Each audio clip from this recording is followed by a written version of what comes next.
Wala nang maraming paligoy-ligoy pa, diretso sa punto na. Maiksi lang ang komentaryo, pero diretso sa punto. Maraming kuro-kuro, may tiwali, may totoo. Dito, sa Puntong Diretso tayo. Punto Diretso.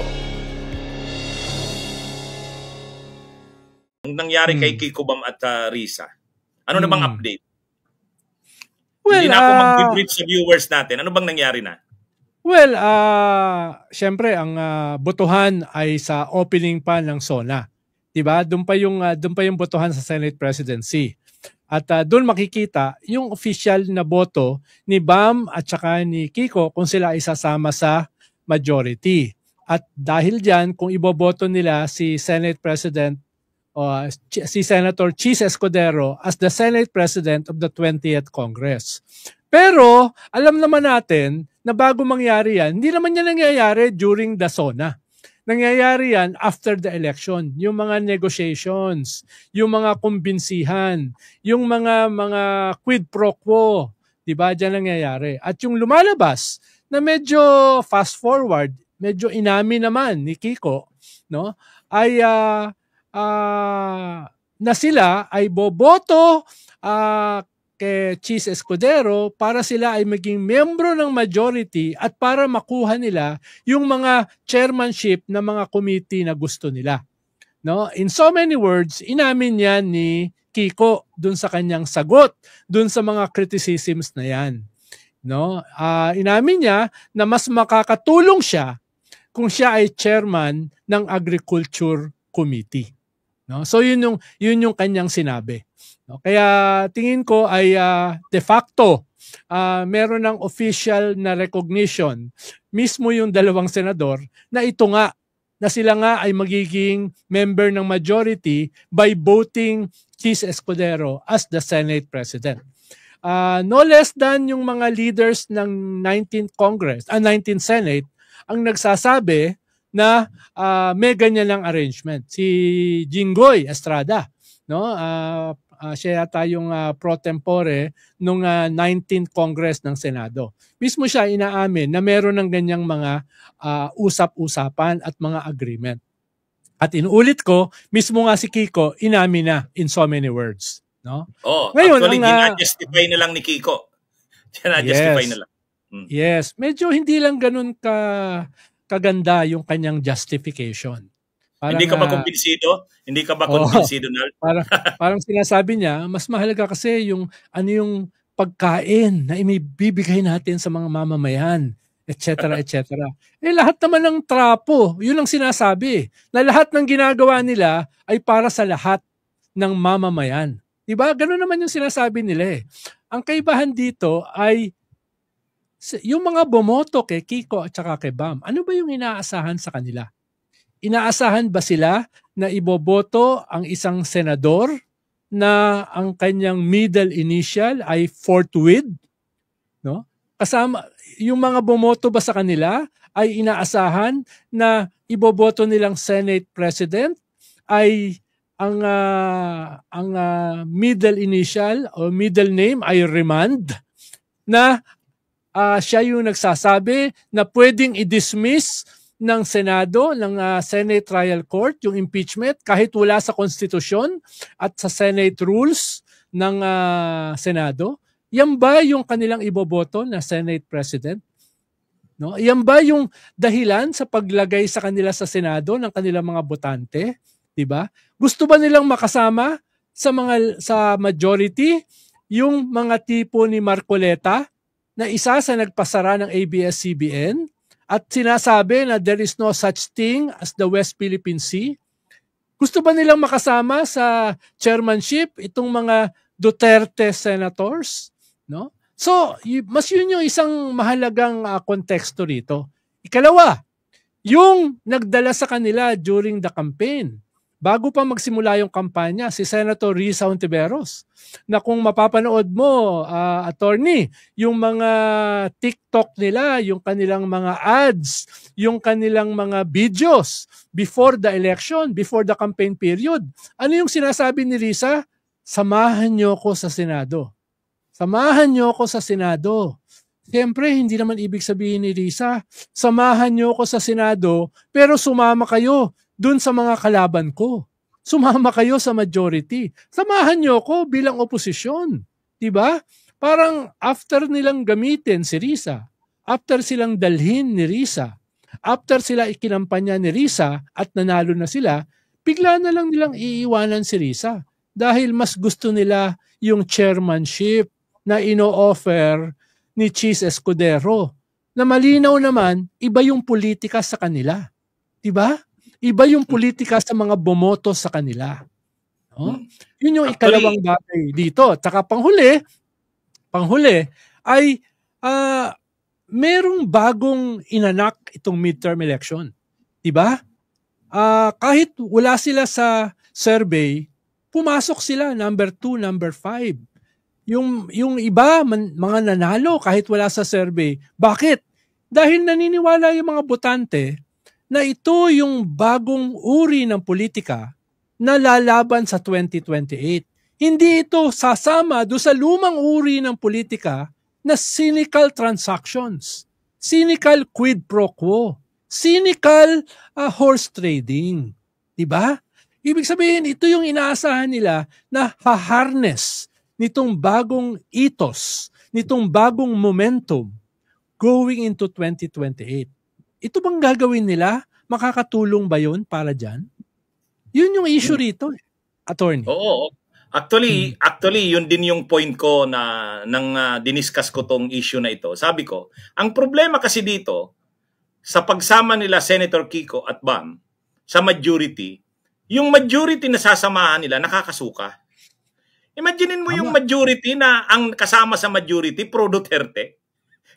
Sila Marcoleta, sila Padilla, sila Bongo si Bato. Yung sinabi ko sa iyo na last natin na 7, yun ang pinagmamalaki ni Bato. 7 daw sila eh. Si Marcoleta, si Padilla, si Bongo si Bato, si Aimee, si Mark Villar at si Camille. Yan ang mga kasama nila. Yung Cayetano brothers, yung Villar brothers. Yan. Di ba? Tapos si Cheese Escudero na sinusuka ng mamamayan dahil sa kanyang Yan yung tapos attorney sasabihin nila, walang kulay ang pagkain. Walang kulay ang edukasyon. Walang kulay politika. Hindi sila kaya daw nilang iset aside ang partisan politics para sa kanilang advocacy. Pero sabi naman ni Senadora Risa, hindi naman daw siya nasasaktan kahit ganun ang desisyon nila. Anong masasabi mo, Nal? Well, si Senator Risa ay isang dissenting leader, 'di ba? Hindi yan basta-basta babanat. 'Di ba? Bibigyan. Yun yung pero alam mo masama ang kanyang loob. 'Di ba? Listening to her interviews, alam mo masama ang kanyang loob. Pero disente yan eh. Hindi yan katulad natin, attorney, na makikipag-singilan, makikipag-bardagulan. 'Di ba? Sabagay, malalim ang pagkakilala mo kay Risa eh. 'Di ba? Hindi yan katulad natin na pwede nating sabihin yung mga yan, wala naman kayong utang na loob. Hindi sasabihin ni Risa yan sa kanila. Pero alam mo na medyo nasasaktan siya. Alam mo na medyo nalulungkot siya. Hindi ko siya isa-second guess Ibig sabihin, siya yung bahala sa kanyang nararamdaman. Pero from our vantage point, no? Alam mo naman na iba siya sa atin eh. 'Di ba? Tayo pag may umaway sa atin, aawayin natin. 'Di ba? Todo, 'di ba? Kung merong mag-traitor sa atin o kung merong maglaglag sa atin, aawayin natin. 'Di ba? Yun yung personality natin eh. Kaya lang, Nald, mayroong twist yang na yan. Mayroong pumapasok na issue diyan sa issue ni Kiko, ni Bam, ni Risa. O dito nga sa live sa talakayan natin ngayon may sumisingit. Dinadala nila ito sa issue ni Lenny. Sabi nitong isang Argo, Sabi nitong Argo, si Risa daw kasi ambisyosa, talo kay Lenny. O bakit na i-involve dito si Lenny? Gusto lang daw kasing makuha ni Lenny ang mga butante, ni Risa, ang mga butante ni Lenny, yung Pinklawan. Sabi nitong Argo, nagko-comment ngayon, bakit napapasok itong Lenny sa issue na to? Ayoko na nga sanang patulan yan dahil tahimik lang naman si Lenny. Tingin ko, hindi issue ni Lenny yan Dahil si Lenny mismo, kung maalala mo, attorney, noong 2022, after ng election, siya mismo nagbigay ng baton ng leadership kay Risa. Diba? Sabi niya, si Risa na yung leader nitong Pink. Siya na yung, kaya nga si Risa yung nag-scale up para maging campaign manager ng midterm election ng mga Pink. Diba? Kaya, hindi ko na masyadong naiintindihan yan. Parang na lang yan pang-iintriga. Ang sinabi lang naman ni Risa ay open siya sa 2028. Kung halimbawa si Leni gusto pang tumakbo sa 2028, tingin ko hindi naman ipagpili-pilitan ni Risa yung sarili niya. Kaya lang naman niya sinabi yan dahil si Leni na mismo nagpasa sa kanya ng baton ng leadership noong 2022.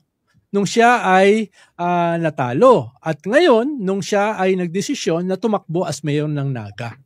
No? Kaya tingin ko yung nagre-raise ng issue na yan, hindi lang nauunawaan. Katulad nung nag-raise ng issue, yung pinadala mo sa akin, na parang ang sinasabi ay wala namang naitulong si Risa sa kampanya. No? Hindi naman siya ang nag-negotiate sa mga LGUs. No? Hindi naman siya ang humawak ng kampanya, etc. etc. Diba? Actually, hindi naman kinikis-kis ni Risa yan eh. Tayo lang naman na nagsasabi nung role ni Risa eh. No? Diyan sa kampanya na yan. Na nakita naman natin doon sa mga video na pinost kasama si Bam, si Kiko, at saka nung panahon na yon kasama pa si Chel. No? Kaya tingin ko baka yung nagre-raise dyan ang hindi nakakaunawa sa mga nangyayari. Parang basta ang malinaw dyan, Nalda, yung sinabi ni Senadora Risa na siya'y handang lumaban sa 2028, either president or vice president, kung yan ay nakakondisyon kung walang ibang lalaban sa oposisyon. Halimbawa, kung hindi tatakbo si Leni. Pero kung tatakbo si Leni, willing siya mag-giveaway. Ganun pa, Nal? Tingin ko, wala namang final pa eh. Dahil si Leni ay kakapanalo lang bilang mayor, duda naman ako na hindi pa tapos yung kanyang term as mayor, bigla na kagad siyang babalik at tatakbong presidente. Diba? So, nirerespeto ko yung desisyon ni Leni. Pero yan, attorney, marami pang usapan dyan eh. Sino ba ang lumalabas sa survey? Sino ba yung gusto ng base ng Pink? No? Sino ba in the next 3 years yung mag-i-scale up as a real leader going into 2028? Sino ba makakalaban sa 2028? No? So, mahalagang mga variables yan para pagdesisyonan.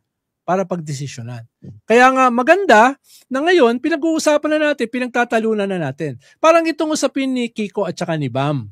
No? Sinasabi ng iba ay bakit naman meron na kayong judgment? Bakit binabanatan nyo na? Wala pa naman yung botohan for the Senate presidency. Wala pa naman yung botohan para sumama sa majority or minority. Kaya nga natin pinag-uusapan. Kaya nga natin kinikriticize yung mga lumalabas mismo, halimbawa sa post ni Kiko. Para bago dumating yung ganyang issue, ay baka makumbinsi natin sila na wag na nilang gawin. Dahil pag dumating yung botohan at bumoto sila kay Cheese at maging bahagi sila ng majority, mahirap nang bawiin. At least ngayon, attorney, pwede pang bawiin dahil hindi pa naman nangyayari. Kaya ngayon natin sinasabi, itong mga argumento natin na dapat hindi nila gawin yan. It is not yet a judgment per se. No? Dahil, actually, parang may pagbabago din. Nasa Negros Occidental, sa Bacolod, si Senator Bam, mukhang nagsabi siya na hindi naman daw, nasa independent block pa rin daw naman siya. Anong masasabi mo? Hindi, kung totoo yun, medyo maganda. No? Medyo maganda. No? Pero kung babasahin mo, I'm sure nabasa mo, attorney, yung pinost ni Kiko. Parang inaamin na niya eh. 'Di ba? Inaamin niya halimbawa na gusto niya yung chairmanship ng agriculture. At kadikit niyan, para maging chairman siya ng agriculture, kailangan niyang maging bahagi ng majority. 'Di ba? Pero alam mo, Nal, napakaganda nung point ni Jess Falses. Ito, i-credit ko yung point niya. Napabasa mo siguro minsan yan, si Jesus Falses. Sabi niya ganito, actually, pwede namang makuha ni Bam yung Education Committee Chairmanship at si Kiko naman, yung Agriculture Committee Chairmanship, kahit silang tatlo ay magkasama ni Risa. Si Risa naman, nakuha niya rin naman yung committee niya kahit minority siya eh. Diba? Tama. Kumbaga, ang kailangan lang sa kanilang tatlo, maging ano sila, silang tatlo, maging solid yung tatlo. Ang Para, kaibahan, ang kaibahan para ng attorney kasi, sige, yung, sige. Yung committee kasi ni Risa, parang wala masyado nag-aagawan doon. Yung committee ng agriculture at saka ng education, pinag-aagawan yan. Kaya usually, ang nakakakuha niyan, yung majority, yung kakampi ng Senate President. Yun yung kaibahan. No? Yun yung naiiba dyan. Pero ang gusto ko lang huwag mong sabihin na pinag-iinteresan ni Camille Villar yung agriculture kasi yung sa mother niya yan na komite. Yes. Talagang gusto nilang magamit ang agriculture committee sa mga conversions. Halimbawa, ma-imagine mo ba si Marcoleta na head ng Blue Ribbon Committee? Siya mag-iimbestiga sa mga corruption issues. Diba?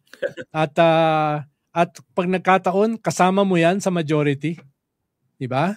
So, ang gusto ko lang i-emphasize sa attorney, noong 2016 to 2022, no? Magkasama si Risa at saka si Kiko at saka si Bam. Si Bam hanggang 2019 sa minority. Ibig bang sabihin, wala silang nagawa nung sila ay nasa minority? No? From 2019 to 2022, no? Dahil talo na si Bam noong 2019, si Kiko at saka si Risa magkasama sa minority. No? Ibig sabihin ay kahit sila ay nasa minority, marami naman silang magagawa as fiscalizer. Yung ibig sabihin kasi attorney ng minority, fiscalizer ka sa majority. Na usually, yung majority ay kaalyado ng gobyerno. No? Kaalyado ng gobyerno. Medyo naiiba lang itong majority na ito na parating. Pag nagkataon, itong majority na parating, no, ay majority ni Cheese Escudero. Bunyog, halikan na kasama ka. Bunyog, kapag buklod ay may pag-asa. Luzon, Visayas, Mindanao, isa ang pananaw. Sa bagong Pilipinas ang bunyog isisigaw. Bunyog, bunyog.